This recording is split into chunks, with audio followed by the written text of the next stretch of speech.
for Nsem-Pii will honor more, now Nsem so it is. Utie, now share on my YouTube channel. Be the first to know Nsem-Pii TV.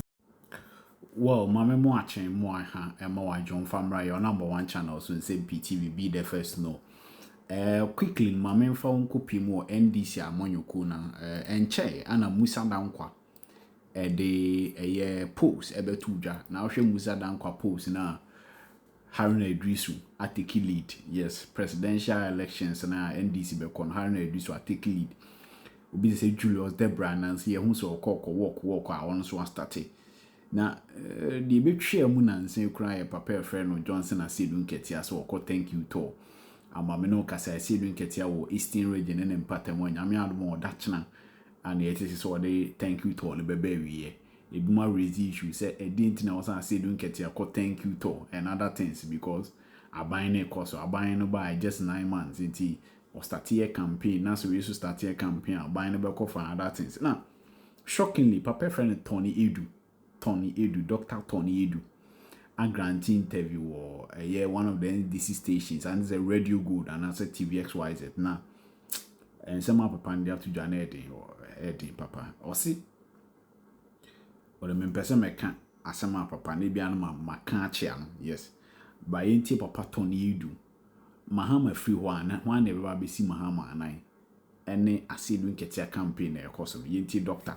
Tony Aidoo or a former presidential aide, in fact presidential advisor on economic policies near there. There was a Ghana ambassador to Sierra Leone and other things, a whole lot of things. Tony Aidoo, Dr. Tony Aidoo, yenti doctor. Na yenti de poadumoche and somehow poadumoche free papa ne cancer related to NDC elections. And in Yamiad may free bear next year kono. How NDC BCI. Huge tracts of land. Johnson Aidoo Nketia. Now, my great friend Johnson Aidoo Nketia has come up for controversy when he set out to do a thank you tour. What is he thanking people for? But this evening I was listening to radio and I got a sense of what he's doing. He has a case, and I'm going to put the case before you viewers. Now, the case that is being made for Johnson Aidoo Nketia's thank you tour stems from the NDC strategy of 2024.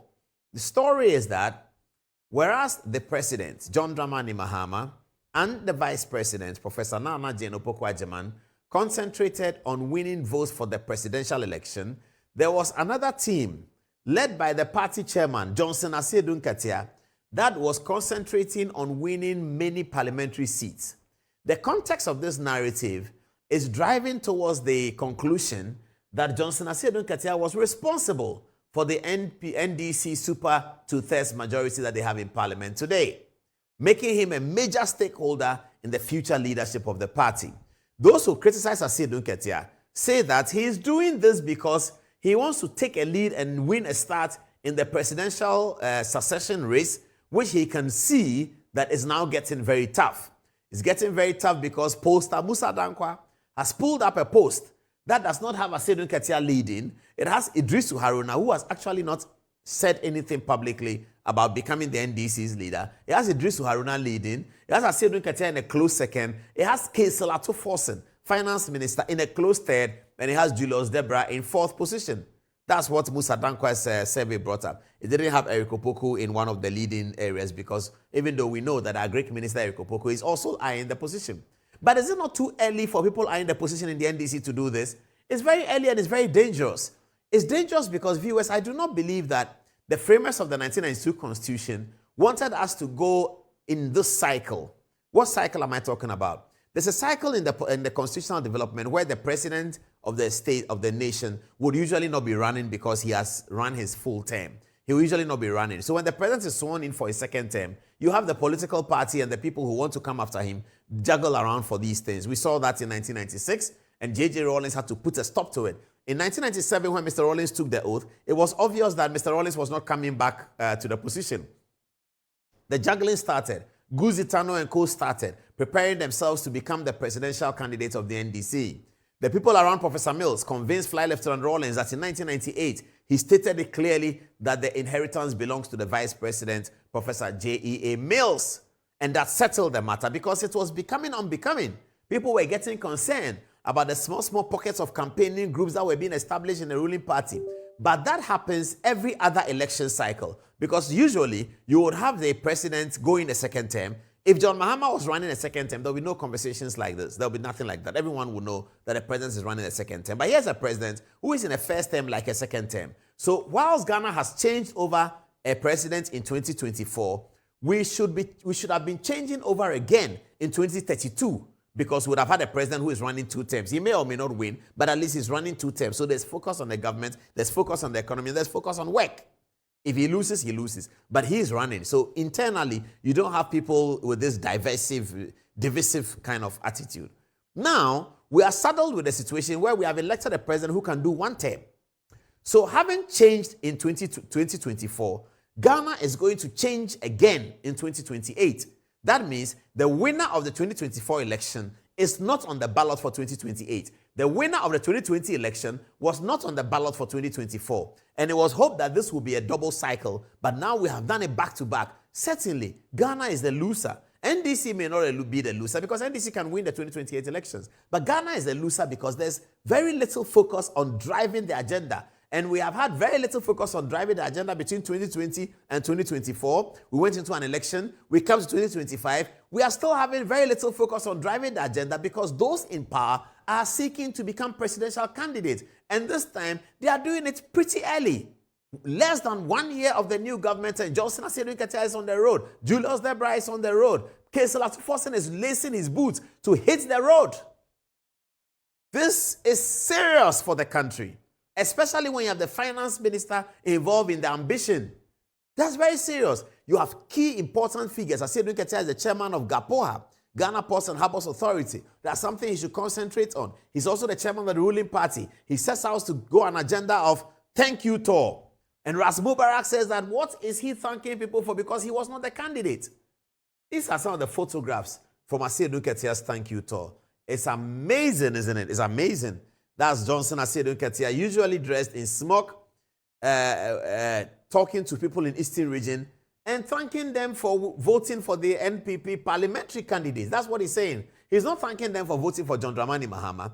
He's thanking them for voting for the NDC parliamentary candidates all across the nation. That's an enthusiastic supporter of Johnson Asiedu Nketia and the NDC. And all of them in there checking it out. There he is. Asiedu Nketia enjoying embrace and hugs and all of that. You know, you have to love Asiedu Nketia in terms of his politics. There they are. The Green Army. There they are. So this is the danger of what is happening. This really is a very, very dangerous matter. And it's a danger of what is happening.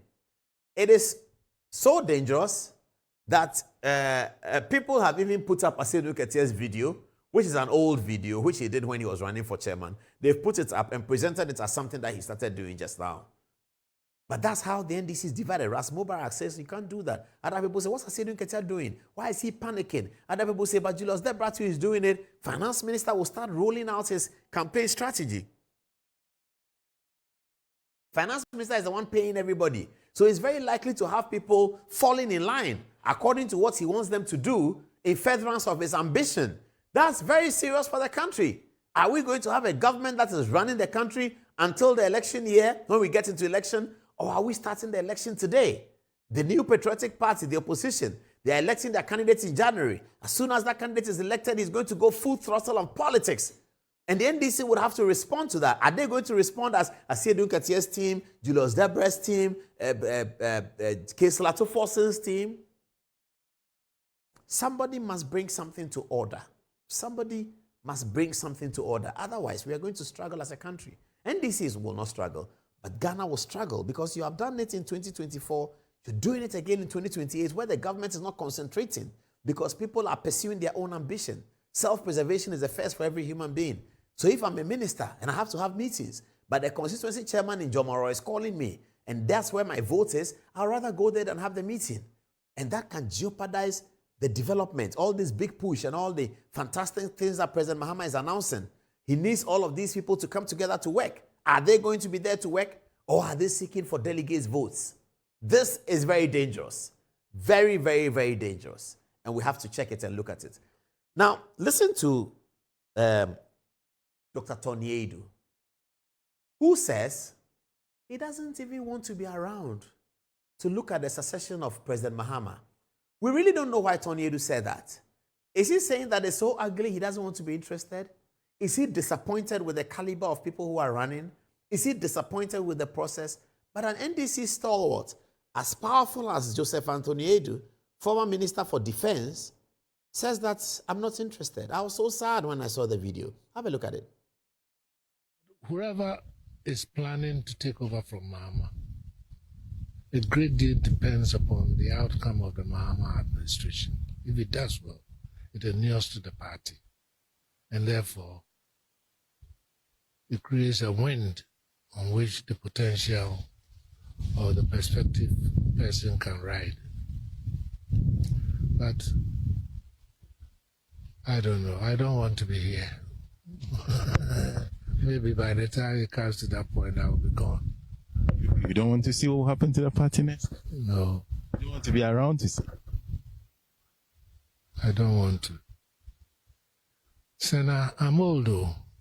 I try. But I'm old. God has been good to me. But I wouldn't mind if he takes me today. Oh, but because essentially, I think, would you not at least want to see where the future of the party, you know John Mahama. All I want to see is live long enough to see the Black Stars qualify for the World Cup and see them play well during the World Cup.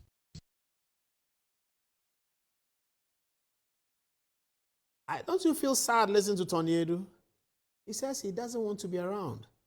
But in the same video, which we didn't show you, he says he wants to be around to see the Black Stars qualify for the World Cup and do well. But he doesn't want to be around to see the succession to John Mahama in the NDC. Dr. Tony Aidoo, what is worrying him? What is he worried about? We must go back to him and do an interview. I really feel sad. He's a good friend of mine. I need to go and visit with him and talk to him about politics, which we used to do all the time. We fight. You know, I fight with my left-wing friends all the time. Tony Aidoo is one of the big left-wing brains and left-wing thinkers. He was in Kivas teaching sociology, and he was doing his left-wing things there those days. And when he was a minister, I was frequently in his house at Ridge and in his office at Burma Camp. And we talk all night, all day about politics. His biggest moment in politics came in 2008 when I showed up at the office of Flight Lieutenant Rawlings, and Tony Aidoo is a close associate of Rawlings. I showed up at Rawlings' office, and he saw me and said, "Paul, you see your guy lost the election? You see, he lost it by a whisker. I told you that Akufo-Addo was never going to win this election." Tony Aidoo was very, very happy when Professor Mills won. He was delighted. He was over the moon with excitement and joy when I saw him in JJ's office 2-3 days after the results had been declared. He was my guest on Good Evening Ghana on the, I believe that was the 9th of January 2009. 2 days after the swearing in, he was guest with Atachia. I never forget that program. It was a very, very big program. It ran for about 2.5 hours because Atachia was challenging the validity of the Mills election, etc., etc. And Tony Aidoo, who is not a lawyer but was always making very sound legal arguments, was on the show with him. I have to look for that tape and play for you when we open our YouTube channel of some of the old programs of Good Evening Ghana. You can see it. It was a very, very good program. And Tony Aidoo was truly excited by the Mills victory. And he went to Amsterdam as ambassador when Professor John Mahama was president. He came back in 2017, and I'm sure he's been hanging around still. He lives in a place where I know. I will not say where he lives, and I have to go and visit him. But that's Tony Aidoo. That's Tony Aidoo, feeling really, really sad. Here's a montage that we are doing for Johnson Asiedu Nketia, because here on Good Evening Ghana, we support Johnson Asiedu Nketia for the NDC inheritance. We support him. This is a montage for him. We did it for Johnson Asiedu Nketia. Different video viewers. I'd like to say something about this photograph. Okay. Now, the reason why, I'm going to show you the reason why Europe, it's democracy. America is democracy. It's slightly different from Ghana. There are a few African countries, South Africa, that's good. These are two gentlemen. Ablakwa was struggling on the show last night. I'll show you the video. But these are two gentlemen seated. On the right is the journalist asking the questions. On the left is the powerful politician, Samuel Kujita Ablakwa, the foreign minister. But here's the catch. These two gentlemen are mates from Presec. They were sat in the same class. They are mates. So when Bernard Avila is interviewing Kudjeto Ablakwa, he has no qualms, he has no fears, he has no embarrassments, he has no hesitations. And in that spirit, Ghana will get its due out of the minister. In that spirit, the minister is careful to answer the questions in a certain way because they belong to the same social class. They belong to the same academic background. They came from the same school. The difference, and that is why we are struggling, we have a problem in democracy if this one has to remunerate this one. Then we have a problem. It's okay for us to have them on the same level. That's an improvement. We didn't used to have that in the past. Now we are getting quite a bit of that. So it's improvement. The next level of improvement is that this one should not be able to remunerate this one. This one should earn as much as this one. That's where it settles it. And that's why you find in the advanced democracies, they protect journalism. They don't allow all of us to become journalists. They protect it. So you will see that it's okay to be a journalist and become a politician in England. That's fine. Boris Johnson, the Prime Minister, he was editor of the Daily Mail. But all the time he edited the Daily Mail, he was a conservative. He's been a conservative forever. I don't like to use myself as an example. Like me, I've been right-wing forever. So you shouldn't be surprised if you find me in a right-wing government tomorrow. It's okay because I've been right-wing, defending right-wing policy for a long time. There are journalists who are left-wing. But whilst at journalism, that journalist should be equally matched with the politician. It is only then that the nation will survive. When equally matching a politician with academic qualification, equally matched with a politician with information, equally matched with a politician with social connections, social standing, social status, they should be equally matched. If they are equally matched, then the country will be saved. If they are equally matched, democracy will be tested. If they are equally matched, the politician will be questioned and will be interrogated in the interest of the nation and the growth of democracy. This is what we have been lacking for a long time. Now we are getting to the level. But we need to find a way in which journalists are so well paid that when the two of them leave PRESEC, the best one is going to media because that's where they are getting well paid. We should be taking people from school and paying them the way GMPC pays them. We should be taking people from school and paying them the way Bank of Ghana pays them because the media is more important than GMPC for the sustenance of democracy. The quality you have in the media is more important than Bank of Ghana for the sustenance of democracy. Many years ago, I'll tell this story very quickly and I end. Many years ago, we were looking for sponsors for Good Evening Ghana. So we went into a bank, a state bank, I'll mention the name. And the bank said to us that they don't like politics. They are not interested in politics. It's politics and politics.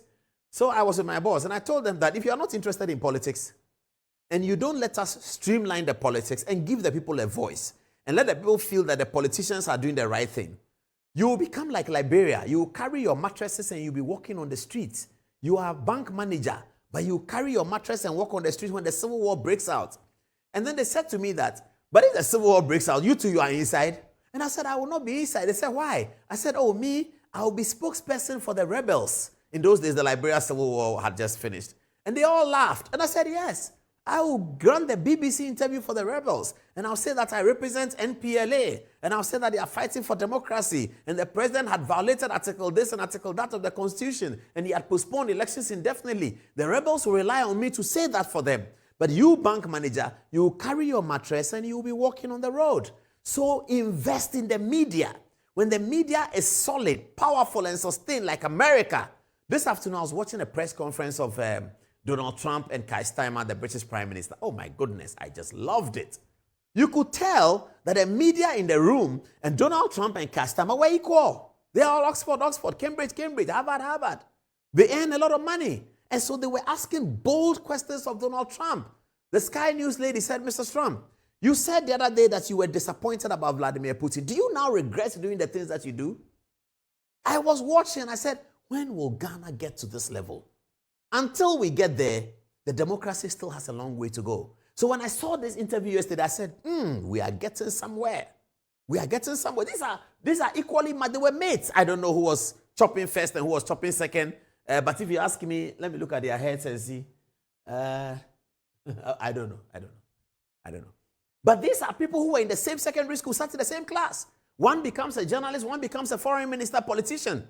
And he's asking him questions. And he knew him when he was 17 years old. And they were in the same class. So a black guy is not going to, look down on Bernard. No way, you can't. You can't. Because we're in Presec together. And then they moved to Legon together. They were in the university together. They were in the scripture union together.